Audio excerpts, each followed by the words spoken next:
Hey guys, today I'll be showing you how to access FastPanel by domain.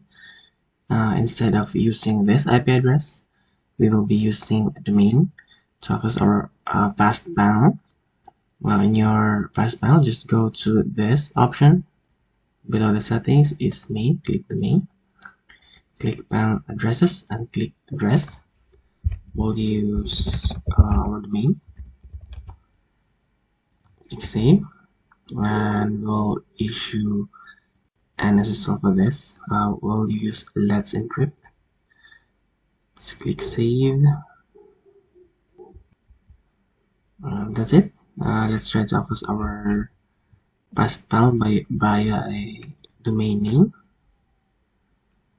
Now we are using a domain name instead of an IP address. So that's how you will do it. You will just use this port 8888. Okay. So this is how you will use a domain to access FastPanel. It's quite really easy. Okay, so thank you for watching, and I hope you like and subscribe to my channel. And I'll see you soon.